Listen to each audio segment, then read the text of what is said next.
Assalamualaikum warahmatullahi wabarakatuh.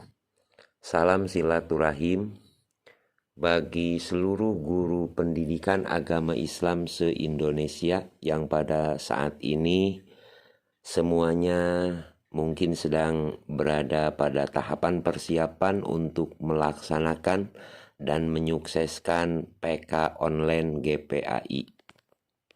Sebuah tahapan yang tentunya tidak terlalu bijak jika kita menyikapinya dengan sebuah perasaan terbebani. Juga tidak terlalu bijak jika kita menyikapinya dengan kemasabodohan. Tentunya dalam hal ini kita yakini bahwa tahapan PK online ini adalah sebuah tahapan di mana kita sebagai insan-insan pendidik, guru agama Islam mempunyai keinginan untuk meningkatkan kemampuan untuk lebih memajukan pendidikan, khususnya di bidang pendidikan agama Islam. Kita sikapi dengan sebuah tawakal dan ikhtiar. Insya Allah guru PAI sukses, jaya, dan berkah. Pada dasarnya yang saya lakukan adalah sebuah cara atau metode menghafal, minimalnya bermanfaat bagi diri saya sendiri, tapi barangkali ini ada manfaatnya juga buat guru-guru PAI pendidikan agama Islam. Walaupun soal yang saya bahas hanya sebatas soal-soal yang berhubungan dengan muatan atau mata ajar PAI. Mudah-mudahan ada manfaatnya. Kita mulai dengan Bismillahirrahmanirrahim. Bahasan soal latihan PK online kita mulai. Soal pertama, Quran Surah Ali Imran dalam Al-Quran menyuruh kita untuk bermusyawarah. Terdapat pada ayat A159, B35, C37, D38. Quran Surah Ali Imran yang isinya menyuruh untuk bermusyawarah itu terdapat pada ayat 159. Fabima rahmatim minallahi lintalahum walau kunta faddan ghalidal qalbi lam faddu min haulik fa'fu anhum wastaghfir lahum wasyawirhum fil fa idza azamta fatawakkal 'alallah innallaha yuhibbul mutawakkilin. Kalau ayat 35 itu menerangkan tentang pernyataan istrinya Imran. Kalau ayat ke-37-nya itu tentang percakapan Nabi Zakaria, dan kemudian kalau ayat 38-nya itu tentang doa Nabi Zakaria. Jadi untuk soal yang pertama, Quran Surah Ali Imran yang isinya tentang perintah untuk bermusyawarah itu terdapat dalam ayat 159. Fabima rahmatim minallahi liyantalahum walau kunta faddan ghalidal qalbi lang faddu min haulik fa'fu anhum wastaghfir lahum wasyawirhum. Itu jadi jawabannya A. Nomor 2, pengertian demokrasi yaitu A. rakyat segala-galanya, B. rakyat yang berkuasa, C. taat perintah, taat pemerintah, D. sistem pemerintah dengan kedaulatan tertinggi di tangan rakyat. Jawabannya adalah D. sistem pemerintah dengan kedaulatan tertinggi di tangan rakyat. Soal berikutnya nomor 3, kata musyawarah berasal dari bahasa A. Latin, B. Inggris, C. Arab, D. Yunani. Jawabannya adalah Arab. Kata musyawarah berasal dari bahasa Arab. Nomor 4, demokrasi berasal dari kata demos dan kratos, sehingga demokrasi berarti rakyat segala-galanya. A. Rakyat segala-galanya. B. Taat pemerintah. C. Pemerintah dan rakyat. D. Taat pemerintah. Jawabannya adalah A. Rakyat segala-galanya. Nomor 5. Arti dari fa'fu anhu artinya adalah kamu bersikap. A. Kamu bersikap. B. Lemah lembut. C. Maafkanlah mereka. D. Berhati kasar. Jawabannya adalah maafkanlah mereka. Fa'fu anhum wastaghfir lahum. Fa'fu anhum wastaghfir lahum itu ayat yang terdapat, potongan ayat yang terdapat dalam surah Ali Imran ayat 159. Nomor 6. Quran surah Ali Imran termasuk golongan surah A. Makiyah, B. Madaniyah, C. Makkah, D. Munawwaroh. Jawabannya adalah Madaniyah. B jawabannya. Berikutnya soal nomor 7. Berdakwah dalam Islam harus dengan A. Kekerasan, B. Kelembutan, C. Keganasan, D. Ketegasan. Jawabannya adalah kelembutan, B. Nomor 8. Nun bertemu dengan huruf qaf disebut A. Ikhfa, B. Iklab, C. Idhar, D. Qalqalah. Jawabannya adalah A. Ikhfa.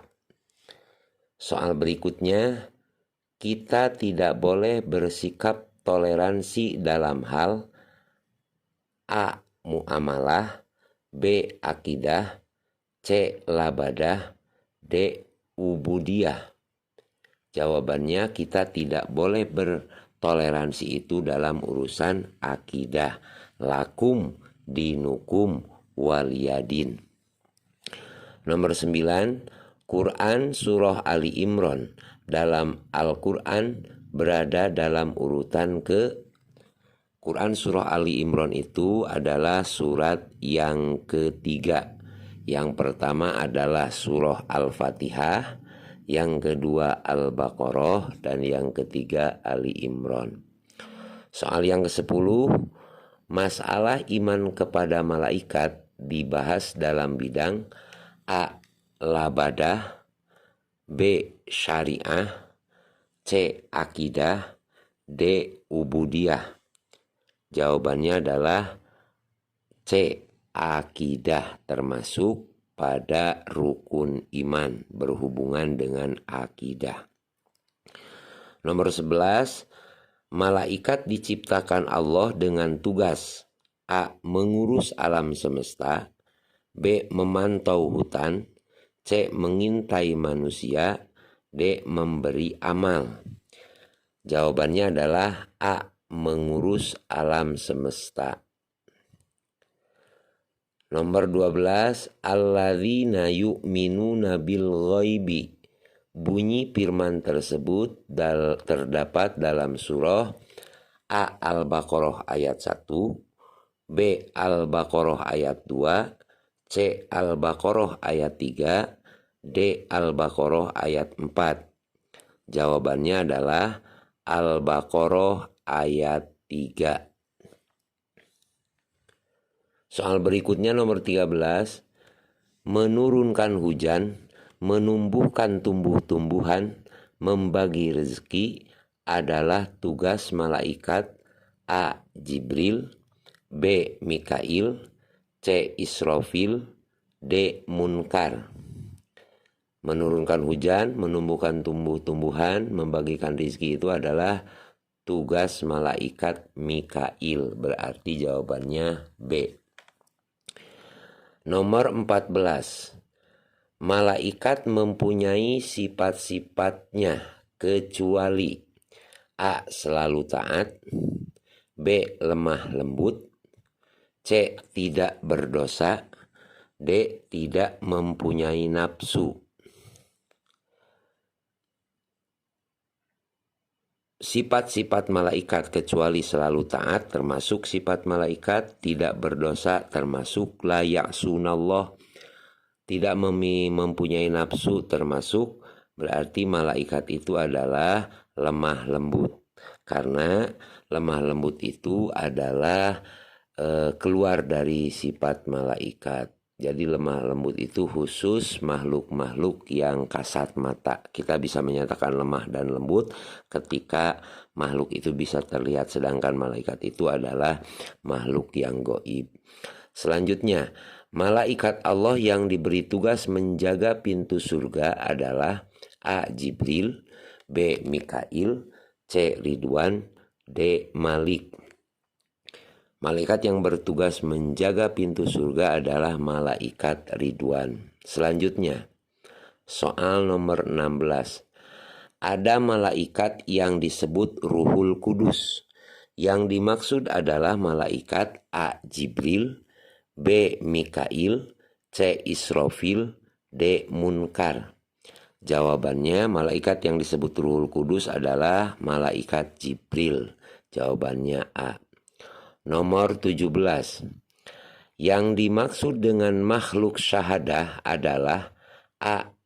Yang nyata, B. Samar-samar, C. Gelap, D. Meragukan. Syahadah itu berwujud, bisa dilihat.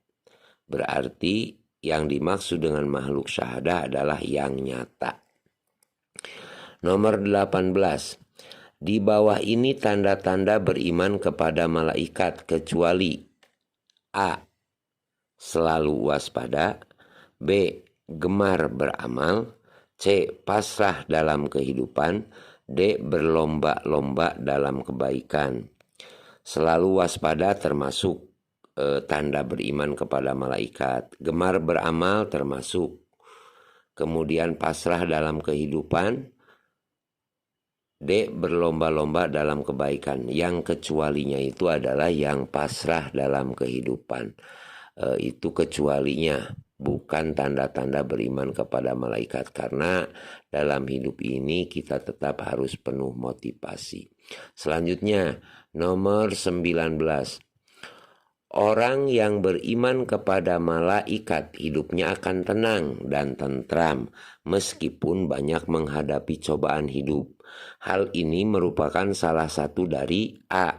Hikmah beriman kepada malaikat, B. Tugas dan kewajiban bagi manusia, C. Kedudukan sebagai makhluk yang sempurna, D. Anjuran manusia untuk sabar dalam hidup di dunia. Jawabannya adalah hikmah beriman kepada malaikat. A jawabannya. Itu mungkin bahasan soal di bagian pertama. Insya Allah untuk soal-soal berikutnya kita dilanjutkan di bagian selanjutnya. Terima kasih. Wassalamualaikum warahmatullahi wabarakatuh.